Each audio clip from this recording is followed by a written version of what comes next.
All right, everyone. First video on the virtual plot series, trying out this new concept this year because sometimes getting people to come to look at a plot is difficult. They just don't have time or whatever concept. Brian, what kind of fun have you had getting people to come to plots? Well, it's pretty difficult, especially right after planting. There's a lot of things that we can look at, Jared. Yeah, it's not like we got spraying and rain dodging and acres to certify and side dress, spraying, walking fields, running after stuff, upset wives, feeding cows, you name it. Kids t-ball games, soil sampling. There's a lot of stuff. So yeah, understanding there's a lot of stuff going on, I thought we'd try to do a new concept this year, and also the fact that all my plot locations, they're not really hospitable for having a good field day location. So I thought, let's just try something a little bit new. So everyone, this is Brian Weimer from LG Seeds. Brian, what is your actual title? So I'm the sales agronomist, so I cover the southern half of Illinois. So I help out Jared and his customers and other dealers within the region in southern Illinois. And so as an agronomist, what kind of things do you do in that role beyond just support, answer dumb questions like, why is my corn, this one doing this, this one doing that? So a lot of what we do in the off season is evaluate new products and performance and bringing new products into lineup on corn and soybeans. And so a lot of doing the prep work on that, walking different trials such as the AgriLine PCR trials and bringing in those new products so we can actually get them in the plots here like what you have here today that we're standing. And PCR, everybody has their own acronyms in alphabet soup. What is PCR for you? So for AgriLine, PCR does stand for pre-commercial release. So what it is we take all of our different experimental products and we put them into replicated blocks scattered all across the Midwest, and we evaluate new products and see which ones do we want to bring in to the next season and which ones do maybe we want to leave behind.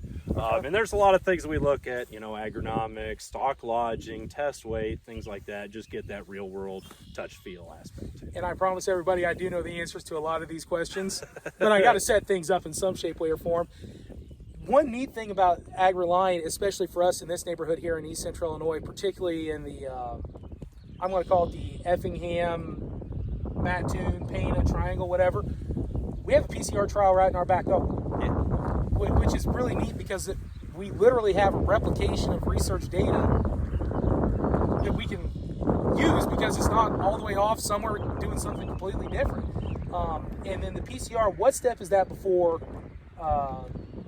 we actually get to see it as farmers? Yeah, so PCR, we evaluate those products, bring them in, and then we'll actually test them the following year in plots, like what we're seeing in today. Okay. And then the following year is when it'll be commercialized. So farmers, our customers, will be able to purchase those products. So this is pretty far up the pipeline for us to actually getting able to put in our planters and use what you're saying in PCR. It's that final step to make sure that, hey, all the checks are, boxes are checked and get the final step before my plot is what you're saying. Exactly. Yes. All right. So in this plot today for here, and everyone, I apologize. This is on Route 121 south of Trilla. I call it just south of the 121-45 junction, south of Lakeland. Really not hard to find at all. Brian would just know it really pretty easy. Pretty easy once you've been here once before. And if anybody wants to come out here and see this in person, I'm happy to make arrangements to do so. But this is just a couple of ideas. Brian, what kind of hybrids do we have in the plot here today? So got some stand behind products. You got 5618 as our check in here, and then we've also got honestly, several if anybody knows of LG for any number of time, they've probably heard of 5618. yes. And got a new 119-day corn hybrid. We got 117, 111, 114, and then a new 115 as well. And there's one other thing. It's not exactly new, but it's really starting to take hold. There's at least one Tricepta hybrid in here. I think there's actually two. There's two. So there's actually one that we've been selling for a couple of years, 64C30. Which I love, by the way. Very impressive hybrid. Jared loves it. The Tricepta trait especially. I just can never seem to get seed for it is what I need.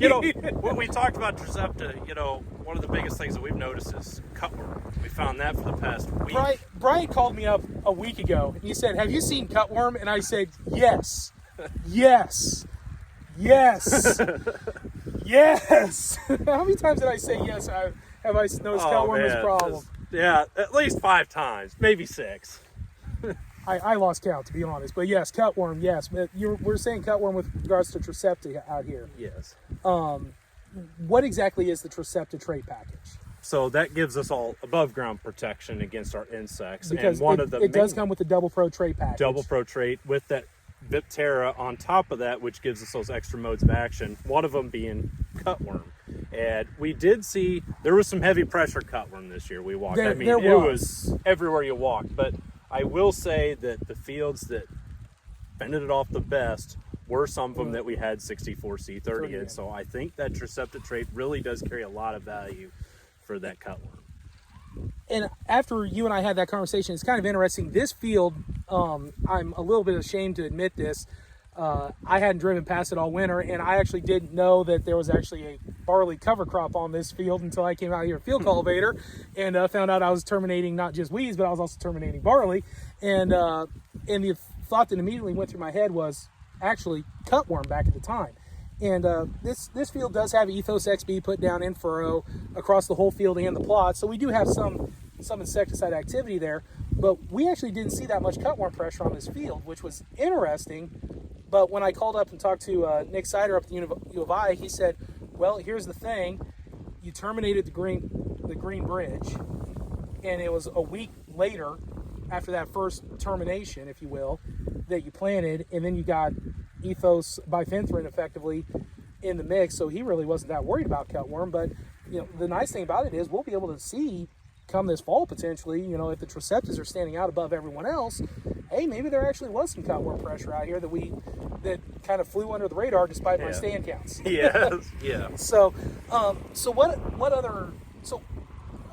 using Tricepta is something we noticed here. One of the questions I wanted to ask you, everybody, when we get plot results, what did the best? And that's all that people are interested in.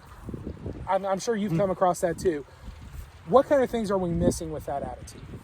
So I think one of the biggest things, Jared, and we were talking about this walking the plot here today, is we did walk the plot a little bit before we started filming here. What kind of things do we notice early on in a plot that help us make decisions? Because you're exactly right. Everyone looks at, okay, what was number one? What's trending number one? If I look at 10 different plots across the what I planted in the bottom half of the plot. Is that going to work on my farm that's 5 miles this way or 10 miles this way? I got different soils. Or 50 miles away. Am I strip till, am I no till, am I conventional till? I mean, there's a lot of things that come into play. And probably one of the biggest things that I look at, Jared, especially at this timing here, is, what things are standing out. Number one is a big thing, as far as emergence vigor.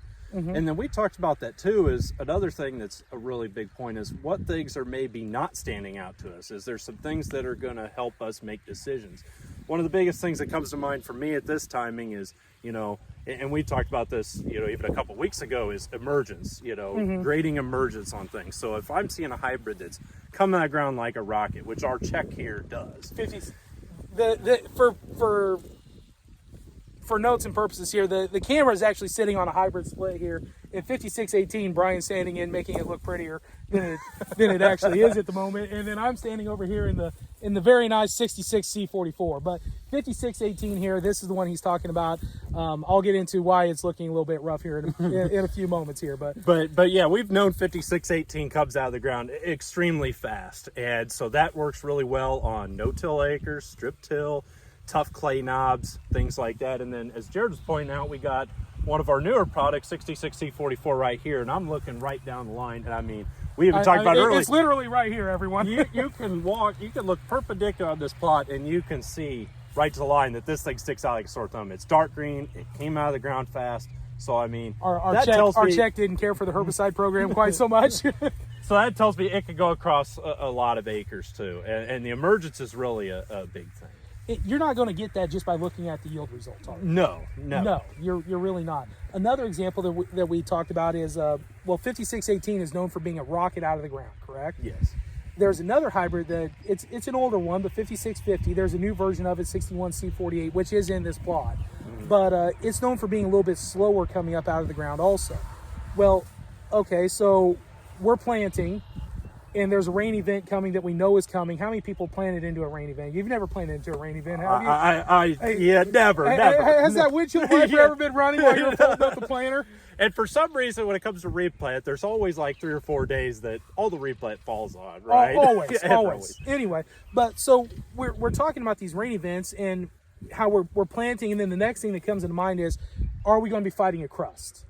Right. Right? Well, here's two examples of ways you can fight a crust. 5618 rockets out of the ground. It can potentially get up before that crust forms. 5650, on the other hand, is a little bit slower coming up out of the ground.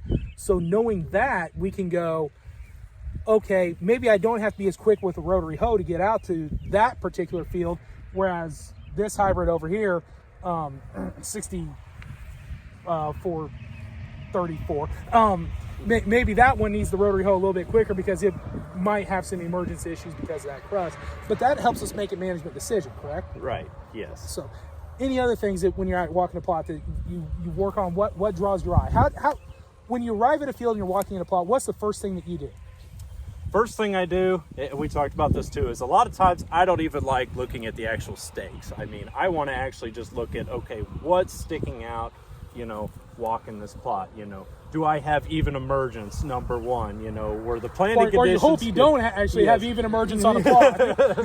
And, is there anything that's in particular that I need to look for before that combine goes to the field? You even talked about it. Do we have a hybrid that doesn't have even emergence? Do we have one that maybe didn't come up as well? Do we have some stand compromise just based on maybe where an entry was at in that location? That's why it's actually, I always like going to plots to help plan them because we know what the conditions in this plot were actually really, really good when we planned. Despite the fact that we thought we were going to plan on Friday and it wasn't until Tuesday that we actually planned it. But yeah, it was actually really good conditions. And for anybody who balks at the idea of planning a plot, this is a 32 entry plot. I think I actually counted it up the other day, and we put that in 90 minutes. Yeah, it was under 2 hours. It flew by. Yeah, it flew by, honestly. Now, granted, part of that was because the planner was easy to clean out if anyone's running class of 1984. But no, plots are as simple and as complicated as you want to make them. So, but yes, there's a lot of value in out walking these plots, and it's not just what's the final yield result. Yes, that's the thing that's probably the most interest. Yeah. But there's more value in it than just what the yield result is. And here's actually another example. This field, I actually tried out a newly labeled corn product this year that is very similar to atrazine, and it the way it was described to me is it melts water in. I don't think I've gotten the rain yet. It's actually sprinkling on us right now to quite activate everything yet. I'm hoping that rain comes sooner rather than later. Hopefully we get rained out of the field. But we can see right here just what a response was to this new product. The product I'm standing in, 66C44, really didn't mind it that much. No. But 5618 on the other hand, it was a touch sensitive. And so that's actually going to be something whenever we're harvesting the plot that I take note, hey, the check was sensitive to a new chemical. So when we see a wild number up above the check, we know, hey, we might want to back that down a degree or two because there was a sensitivity issue. Mm-hmm. Or we could take that another way and go, hey, I know that I need to consider this new product in my farm. Right. Maybe I don't need 5618 as badly as I want. Mm-hmm. Because of its track record. It does have a very impressive track record. Yes.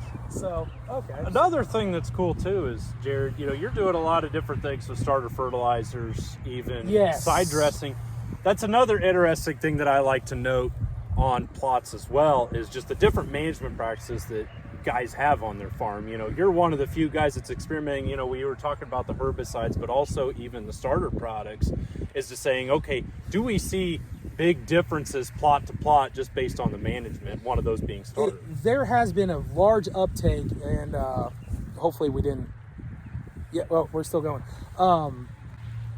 There has been a large increase in the amount of tanks going on planters, and this year I know it's because of fertilizer prices. Right. But even over the past couple of years, I've been noticing that, and just more starter fertilizer programs coming into play. And yes, that is something that is very interesting to try. Also, we actually have at the end of the plot, just as a check, we use the check entry, flip the planter around, filled it back up, and shut the fertilizer system off, so that we can actually identify what the response was to the program. And because we did that on the check, is it perfect? No, but we can actually kind of statistically tease out just what the response was to some enhanced fertilizer management, in particular nitrogen with that hydrobiological. Right. We'll get into that with the hefty rep. That's a hefty product, but that is a biological nitrogen is starting to become a very hot topic, even with, well, you mentioned earlier, pivot bios. Yeah. So, and this is why it's also important to go look at multiple plots, because one might be in one plot and not in another. It could be as simple as, well, we left the bag at the shed and we don't have the time. That's never happened before. And or it could be as simple as we only had one bag to stretch across the district and we put it in the one plot that we probably needed the information for the most because it was the most suited for that area. So probably the three that stand out the most to me, I mean, like I said, anybody who knows 50 LG knows about 5618. That hybrid's been around for, well, how many seasons have we tried to kill it off and get rid of it? Plenty of seasons, but it's just been such a utility player, you just can't scratch it. And by the way, it usually comes with a fairly decent price point for what's coming up also, because I mean, we have plenty of it. It grows well. Everyone seems to like it, and it does well. But we have the three that really have my attention out here, or I should say four: 61C48, 64C30, and then the two new ones that you mentioned, the 69C03 and 65C14. In a nutshell, how would you describe each one of those? Because we got to have the commercial on each hybrid here also. I've got the agronomist with me, everyone. So let's just start early and go late. I mean, the 61C48, we talked about that, last season, kind of coming up new. It's kind of that utility player, very similar to like 5618. Seems like go across a lot of acres. It has decent health package, high test weight, came out of the ground really well. It was one of those that had really nice color in here.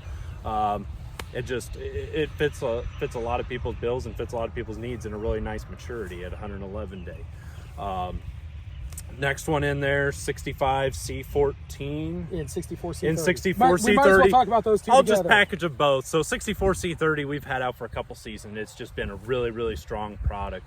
I describe it as a sleeper agent. It's the one that everyone seems to underestimate, but at the end of the year when the combine goes through, it's a top three hybrid on your farm. Why didn't I have more of this? Every single year, exactly. And you're even more upset when you split planter it because you say, why didn't I plant the whole field in 64C30 at times? It's just been a rock star. And then the 65C14 is actually a new one that we were looking at. And last year in the PCR pre-commercial research trials, we were seeing upwards of 10 bushel advantages to 65C14. So really, really captivating, to see those kind of gains on a really stellar product. And so that's why we actually wanted to get it out here in Jared's plot to see with the starter fertilizers, what you're doing in season with nitrogen and some of those other additives.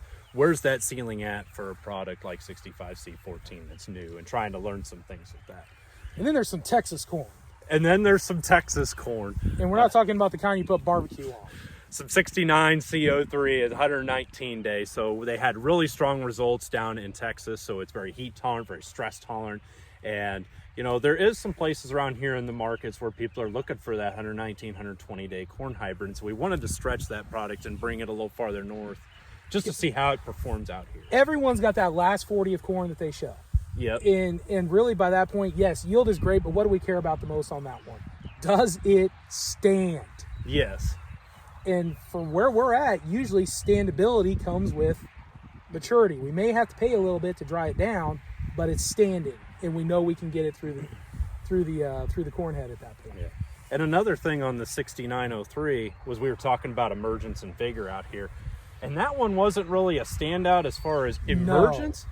But the one thing I am noting in this plot and some other plots is just, it seems like it just has very low stress. And that's something you would expect being kind of a southern corn coming from the Texas environments where they're dealing with stress, heat. The thing that I noticed about it, and I even noticed it whenever I was sending out my emergence notes, it was slower than the other. I think I actually noted, I thought it was the slowest one. But I have to asterisk that. We're talking about corn that came from 119-day corn that came from Texas, and I cannot exactly describe this spring as hot. Right. Until next week. Yeah. It's June 10th, by the way. Next week is predicted to be what? 90, that's why we're out here today and not next week. 98% humidity and 104 degree temperature, and what am I missing in there? Sweat. Yeah. Yeah, so it'll probably really stand out next week. if anything, I need to drag Brian down here from Northern Illinois to come out here and take a look at this next week. He'll probably just tell me, just snap a picture of it. You can sweat. But those are things that we need to know when we're doing things. Hey, was this an optimum condition for this hybrid to perform in? Yeah.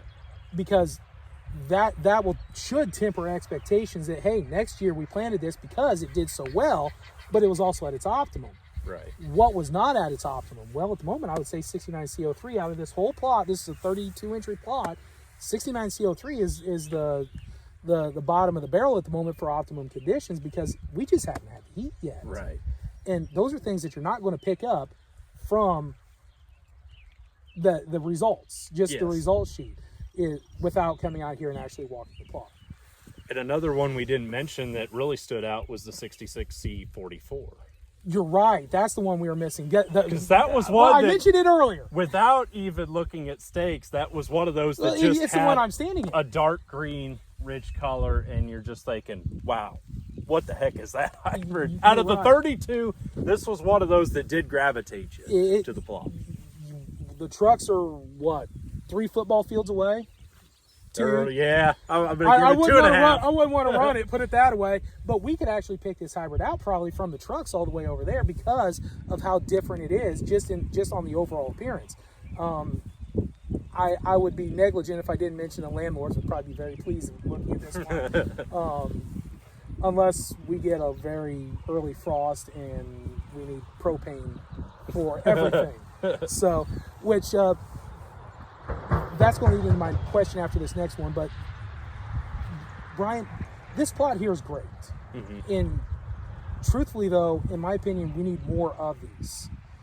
Not just for the extra data points, but the data that means the most to the grower is the one closest to it. Sure. It's tough to get much closer than your own field. Right. So when it comes to putting in a plot, what do you consider the bare minimum of doing your own plot to be? I think a lot of guys overcomplicate this, is where I'm going. I think so. And I think the one thing, too, is, the challenge we've always had in the past is, taking the time to flag stuff out, mark it, get the weigh wagon out here, everything else. I think what's really changed the past few years, Jared, is just the ability, the technology that we have in planters and in combines in a lot of cases now. It becomes so much easier to do on-farm data I would agree today than what it used to be. Whether that's new hybrids, whether it's planting populations. You even talked about starter fertilizers. It's as easy as flipping a switch and or a valve. Turning it off or turning a valve or whatever. And there's a lot of those things that make it tools that make it so much easier to evaluate stuff. And I always challenge everybody every year, try something different, something that you've never done before. And even when it comes to like a hybrid plot like this, we talked about it took us about 90 minutes to do this, and this is a fairly large plot. This is a large plot. This is a large plot. Larger than what a lot of people would do. And we have the ability at LG and other seed companies too to help growers if they're wanting to look at on-farm research and hybrid evaluations. We have that ability to bring that to the grower and help them out. And a lot of times too, whoever's running the planter, a lot of times I always tell them, hey, it's a hands-off deal. We've got this in the bag, and we'll turn and burn it fast. And we did. My uncle hopped out of the tractor a lot, but that's because he's very particular about how the drums on the planter are spanned to prime everything up. In part because finding parts is a little bit difficult for a class of 1984 planter. But the thing that I think a lot of people is, how many hybrids does a person have on their farm? I mean, it varies with the size, but I find a lot of farmers stick with four to five hybrids. Okay, and if you have, let's just go with a 24-row planter for easy math. Okay, you could plant. Well, this is a 6-entry plot. Okay, 24 rows, 6 rows per entry. There's your four hybrids that you're planting this year. Spin the planter around, clean it out once. Plant 4 new ones, or 4 from that guy who keeps coming and pestering you saying, hey, you really need to try this. Try 1 or 2 of his and see if he actually comes out and walks and what he brings and delivers to your field. You clean the planter out once, and how long would that really take? Half hour? Yeah, at tops. Yeah, at the tops, and you got that would be 4 and 4. That'd be an 8 entry plot. Yep. You could learn a lot just off of that alone. Mm-hmm. And even say you just did a 4-row entry plot, well, that's a 12 entry plot right there, and you can learn even just as much, if not more, doing something like that. So we really overcomplicate this, in my opinion. But like you said, with things like Field View or Advantage Acre or flags, Field View, Advantage Acre, My wood John stakes, Deere, wood stakes. You know, I like those because those break down. You don't have to worry about wire getting tangled up in the baskets and things like that. Yeah. So, but it's really a pretty easy system to do. You have the stakes, pre-marked, everything pre-numbered. So all you got to do is dump and go, and it really doesn't take that long. So, Brian, any final thoughts before we close? No, just thank you very much, Jared, for taking time to put the plot in, and it's been fun walking out here and learning some stuff. This is kind of an experimental thing, guys. Again, trying to give people another option to come out here and view things at their own leisure, hopefully on YouTube, but then also to drive some more interest and also do things. We're going to do this throughout the season. I'm planning on doing this. There's 4 companies out here: LG, Wiffles, Golden Harvest, and F2F from FBN.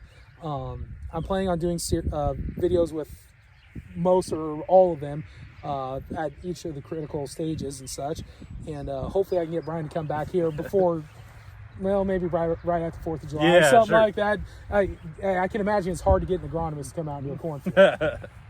No, it's never hard to do that. I think I'm probably going to drive past here a dozen times in the next month. Awesome. So, all right, guys. Brian Weimer from LG Seeds. Brian, thank you for coming out here, and look forward to the next time you're out here. Yep. Guys, thanks for sticking with us, watching some of our antics. If anybody wants to come out here and see the plot in person, please feel free to reach out to me. I'll have my information for you to copy on there. Maybe I can talk Brian and let me include some of his also if he wants to keep getting phone calls and such.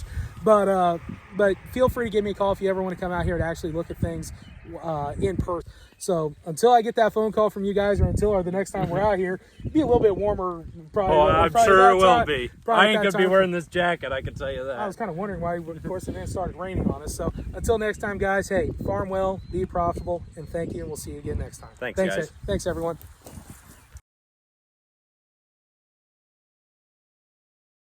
Ryan, last question, because we are coming up on just right at 30 minutes, and that's about how long I wanted these videos to be. Sure. We briefly talked about cutworm and some of these other issues. We're looking at $8 corn, $15 beans before any weather events, including the rain that's coming down on the camera right now.